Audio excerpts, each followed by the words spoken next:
Coming up on show 672, the LEAF is still the world's #1 selling EV, but by how much and for how much longer will it be? We'll find out.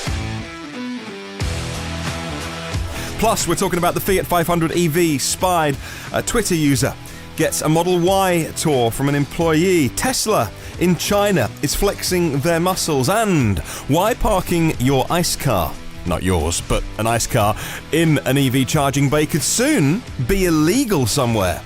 Well, those stories and many more coming up on the show today. Welcome to show 672. Good morning, good afternoon, or good evening, wherever you are in the world. Welcome to EV News Daily, Monday 20th of January. Martyn Lee here. I've been through all the EV stories to save you time. Thank you to myev.com for helping me make this show. MyEV is the world's first marketplace. If you're in the USA and you're into buying and selling, learning about EVs along the way, then check out myev.com. If you want to check out the event they're doing as well on the 8th of Feb, evsandt.com is the URL to go to. And along with Inside EVs and Evernex and a whole bunch of very cool partners as well, you can find out what that is all about in Miami. It's a big gathering on the East Coast of EV lovers. Thank you to a new producer on Patreon, Martyn Dunn. Thank you, Martyn. New producer level support at patreon.com/EV News Daily. Well, for the 2020 model year, the Fiat 500 is no longer available in the United States. In Europe, however, the supermini just got its first hybrid version and is now officially Fiat Chrysler Automobiles' first small, mild hybrid. And later this year, the all-new, all-electric Fiat 500 will be launched, and we now have some spy photos showing the production body of the car, according to Athony at motor1.com.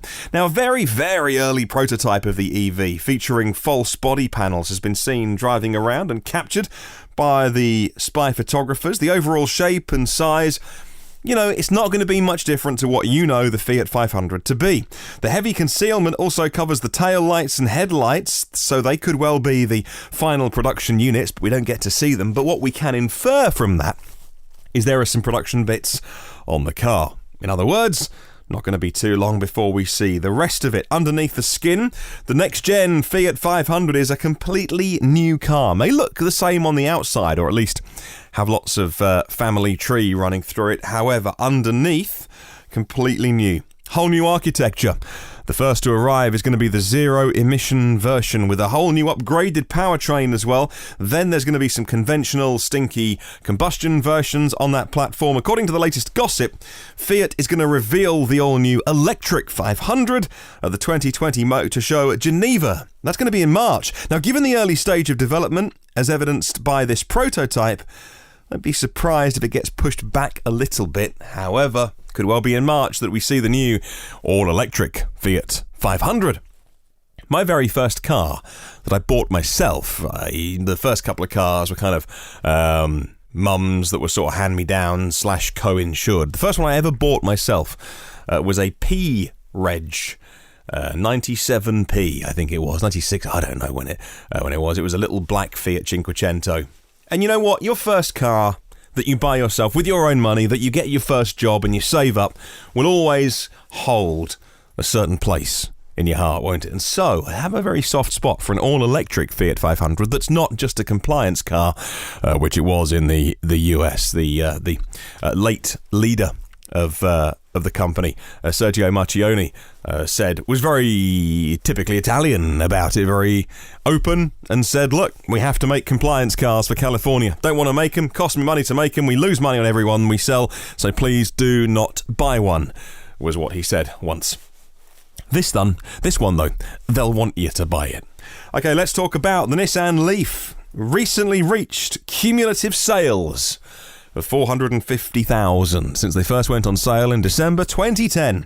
And we learned about the new milestone from one of their latest press releases. The precise date of achieving 450k isn't known. Could well be around December 2019, according to Inside EVs.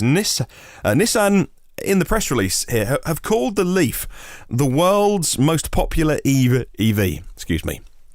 So, they're saying that as of the press release, most popular EV, single model, in the world is the Nissan LEAF. Of course, it comes in a couple of variants these days, but they're all counting it as one. But we are weeks away from a switch at the top, if it hasn't already happened. Of course, the Tesla Model 3 has been catching fast. About 448,000 Model 3s, which is just an enormous number. Now, between October and December, I was looking back at the Q4 results for Tesla. They made 105,000 vehicles. So, have a look at how many of those are Model 3s, divide that by a 13-week quarter, and then you start to think, you know what? It's going to be around now, or at least in a couple of weeks, if they had New Year off, when the Model 3 could well be overtaking the Nissan LEAF. That should be a big newsworthy event, but I need someone who is much, much smarter than I to work out the exact date at which how many LEAFs were sold since December, how many Model 3s have been made and delivered, and there'll be a day that somebody can work out, plus or minus a few days when that lead position changes hands. And we'll never look back until the Model Y takes the number one spot, which Elon still says is going to be the most popular car that Tesla make. Now, talking about Model Y, Michael Hughes on Twitter said Model Y second day in a row sighting. Got to talk and see the entire inside, but no pictures by request. The car will be on a Jay Leno show soon. It's got an amazing layout and storage space and seating. I got to sit in it. So this is somebody on Twitter who has bumped into a Tesla employee charging at a Model Y, in a Model Y, and said, can I have a look around it? And they've said yes. No pictures, though. He went on to tweet. It did feel a bit wider in the back seat to me, but only a bit. We have 2 kid car seats in the 3, so I paid attention to what it would be like in the Y. However, if it is wider, only by a bit. After getting back into my 3, it was a big difference. There is a button in the back that auto-folds the back seats, like power folding. Model 3 seats in the Model Y, just on risers, so you sit higher, and the full glass roof without the crossbeam, if you know what I mean, was epic. Backseat driving just got an upgrade. So this is interesting. How different, he said, the Model Y felt to the Model 3. If you remember, I talked about it recently actually on the podcast, the Model Y was meant to be exactly the same as the Model 3, only a little bit higher. And all the parts were meant to be the same. But as time's gone on, as people have seen more Model Ys, they've gone, you know what, actually look, there are more and more differences to the Model 3. It's not exactly the same car as a Model 3. Because some people were saying, well, I've got a Model 3, and so basically it's the same car as the Y, except a little bit taller. It doesn't appear to be that way. It appears, and we should find out soon, earnings call coming soon, isn't it, Tesla? We should find out more. Interesting. Well, have you ever been blocked out of a charging space? I was today. I went to charge at a 22 kilowatt AC post, and there was a Renault Zoe parked in the space, plugged in, but had long finished charging, and the battery was full, and they just left it. And you think, on a 22 kilowatt post, I wish you hadn't done that because I really needed to charge. Well, traditional vehicles, though, can also block charging spots, and in those cases it's equally as frustrating, if not more, although sometimes I do think EV owners should know better and be more considerate to the community. However, traditional vehicles will soon be banned from parking anywhere near EV charging stations in a major crackdown, says Luke for the Express newspaper. Currently, there's no law surrounding parking at charging points, where electric car owners often feel forced to wait for vehicles to move out of the way so they can charge their cars. Fully electric vehicles will also be restricted from parking in the charging bays unless their car is actually charging, and the new change comes into effect in a bid to create more available charging spaces for growing demand. Motorists not only allowed to return to the charging bays within 2 hours, but other road users can't park in those bays unless they are charging an EV. Sadly, this is not countrywide in the UK. This is just in a county called Lancashire.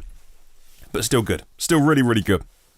The all-electric Mercedes-Benz E-Conic is coming. Mercedes-Benz announced the all-new electric truck model. The Mercedes-Benz E-Conic, which is an electric version of a truck they currently make called the E-Conic, is going to be based on the E-Actros. According to Inside EVs, the E-Conic is suited for things like waste collection and rubbish bin collection and your recycling collection, all that kind of thing. But it could also be used in a city, those kind of applications. The E-Conic is well suited for anything that is doing a set route, and you know the mileage, about 100 miles on this, maybe a bit more, where you can plan out your route, goes back to the depot every single night, and can drive around suburban streets not emitting diesel fumes. Wonderful. Well, Tesla has agreed to buy the property they needed, the land on the outskirts of Berlin. I say the outskirts, it's a fair way out of Berlin, actually. It's a long old drive outside of Berlin, bringing it one step closer to opening Gigafactory 4. Local authorities said on Sunday in a Reuters report that Tesla's board of directors approved a purchase agreement with the state of Brandenburg over the weekend to acquire 300 hectares. Brandenburg's government spokesman Florian Engels said in a statement, the state parliament's finance committee had already approved the sale back on January the 9th. The property is in a designated industrial area, but needs to be checked for weapons from World War II. There may be unexploded US bombs in the ground. Politicians, unions and industry groups have all unanimously welcomed Tesla's move to invest in the area. Could inject about 7,000 jobs worth of economic benefit. There's been about 250 people that turned up to a protest I'm not sure what their point was. I don't think they knew what their point was, but they were protesting. Maybe an organised protest from a few people who have some vested interests. Possibly. I can't say any more. Right. Torqeedo and ZF have agreed to cooperate on marine vessels. Two big names. An electric marine. For sailing yachts and passenger ships, ZF's steerable sail drives are going to be integrated in Torqeedo's Deep Blue electric drive system for ships. According to Electrive, the companies plan to launch their first products they say, on the market by the end of the year. In sailing yachts that are up to 36 metres in length, the diesel generator is left on board, but it's only used as a reserve unit in an emergency. When you're sailing, the electric drive unit is powered by the generator. The electricity is stored in the batteries and managed by the Deep Blue system. There's an e-drive running and manoeuvring the boat at all times, up to 100 kilowatts of drive power, and it's great news that more is being done to power boats on the water. But I understand why they want that safety net of having a diesel generator on board. Might never use it, but if it is turned on, it'll simply be to charge batteries. It never propels the vessel. Well, following a successful pilot across several cities, Amazon India has announced that by 2025, their delivery fleet will include 10,000 electric vehicles. And according to Electrek, the Amazon boss and CEO, Jeff Bezos, is currently in India and enjoyed trying out an electric rickshaw for himself. Amazon says it's working with several Indian OEMs to build a fleet of vehicles that ensure sustainable and safe deliveries of customer orders. And of course, that is entirely separate news to the huge amount of money that Amazon have invested in Rivian and the 100,000 EVs that Rivian will make for Amazon to deliver your parcels. And finally, the German plug-in electric passenger vehicle market ended the year 2019 on fire, with registrations more than doubling in December to over 11,000 registrations in Germany. Plug-in hybrids were up 200% year on year, pulling the market up significantly and balancing the pure electric and plug-in share to about 50% each, writes Clean Technica. The plug-in share climbed a total car market 4% in December. Battery electric vehicles alone would be 2%. As I mentioned, it was about 50-50. And the Renault Zoe squeezed out the BMW i3 for the number one spots by just 49 units. And the little French hatchback repeated its 2018 performance of taking the title of being Germany's favourite EV across the year. The Model 3 was in third place, by the way. I'll pop a link to Clean Technica in the show notes. Right, question of the week this week. With increasing attacks on EVs and vandalism caught on Sentry mode, why do some people have a problem with EVs? What do you reckon? Email me hello@evnewsdaily.com or leave a comment on the show notes.